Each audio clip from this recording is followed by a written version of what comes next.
الحمد للہ رب العالمین والصلاة والسلام علی سید الانبیاء والمرسلین سیدنا محمد وآلہ وصحبہ اجمعین اما بعد فاعوذ باللہ من الشیطان الرجیم بسم اللہ الرحمن الرحیم والبدن جعلناها لکم من شعائر اللہ لکم فیہا خیر صدق اللہ العلی العظیم۔ محترم ناظرین و سامعین، آج کا ہمارا موضوع ہے قربانی کے گوشت سے متعلق احکام و مسائل۔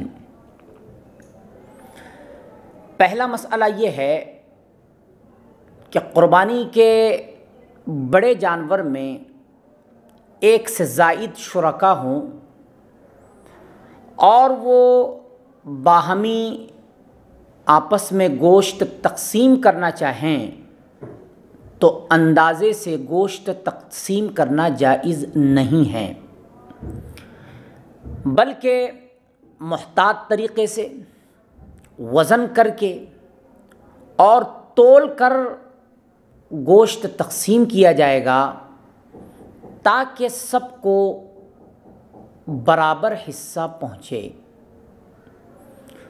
البتہ اگر ہر حصے میں کچھ کلیجی سری پائے رکھ دیے جائیں تو ایسی صورت میں پھر باہمی رضامندی سے اندازے سے بھی تقسیم کرنا جائز ہے۔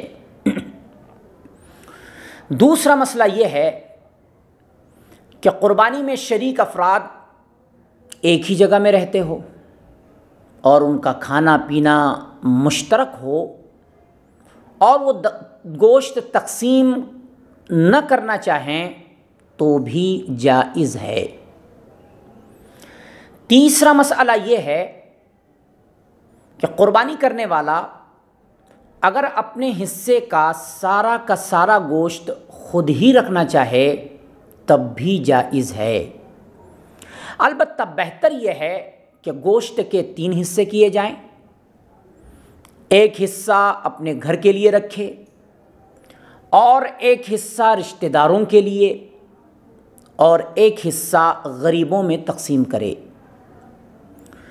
تیسرا مسئلہ یہ ہے کہ اگر کوئی شخص قربانی کا سارا گوشت کسی کو صدقہ کر دے یا ہبہ کر دے تو یہ بھی جائز ہے، البتہ بہتر یہ ہے کہ قربانی کے گوشت میں سے کچھ نہ کچھ ضرور کھا لے۔ چوتھا مسئلہ یہ ہے کہ قربانی کا گوشت امیر، غریب، سید، مسلم، غیر مسلم سب کو دینا جائز ہے۔ پانچواں مسئلہ یہ ہے کہ قربانی کا گوشت اپنی ضرورت کے لیے رکھنا جائز ہے، لیکن رکھنے کی کوئی مدت مقرر نہیں، بلکہ جتنی مدت تک کے لیے رکھنا چاہے یا ذخیرہ کرنا چاہے ذخیرہ کرنے اور رکھنے کی اجازت ہے۔ چھٹا مسئلہ یہ ہے کہ قربانی کے گوشت کو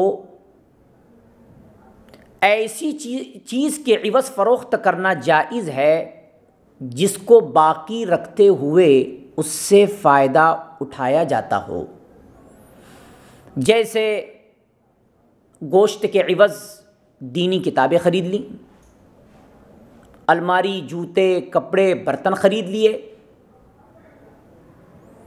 تو قربانی کے گوشت کو ایسی چیزوں کے عوض فروخت کرنا جائز ہے۔ ساتواں مسئلہ یہ ہے کہ قربانی کے گوشت کو رقم کے عوض فروخت کرنا جائز نہیں۔ اگر کسی نے فروخت کر لیا تو کسی مستحق کے زکوٰۃ کو وہ رقم صدقہ کرنا واجب ہے۔ آٹھواں مسئلہ یہ ہے کہ قربانی کا گوشت اجرت اور تنخواہ پر دینا جائز نہیں۔ یہی وجہ ہے کہ امام، مؤذن اور معلم کو تنخواہ کے طور پر اور قصائی کو اجرت کے طور پر قربانی کا گوشت دینا جائز نہیں ہے۔ ہمارے اس موضوع کا آخری مسئلہ یہ ہے کہ مرحومین کی طرف سے ایصال ثواب کے طور پر، ایصال ثواب کے لیے جو قربانی کی جاتی ہے وہ نفل قربانی کہلاتی ہے۔ اس قربانی کا جو حکم ہے وہ عام قربانی کے گوشت کی طرح ہے کہ اس کا سارا گوشت خود رکھنا بھی جائز ہے، البتہ بہتر یہ ہے کہ اس کے 3 حصے کیے جائیں، جیسا کہ اوپر بھی یہ بات بتائی گئی۔ آخر میں اللہ تعالیٰ سے دعا ہے کہ اللہ تعالیٰ قربانی سے متعلق جتنے بھی مسائل بیان کیے گئے ہیں ان تمام مسائل پر کما حق و عمل کرنے کی توفیق عطا فرمائیں۔ وصلی اللہ تعالی علی خیر خلقہ سیدنا محمد و آلہ و صحبہ اجمعین برحمتک یا ارحم الراحمین۔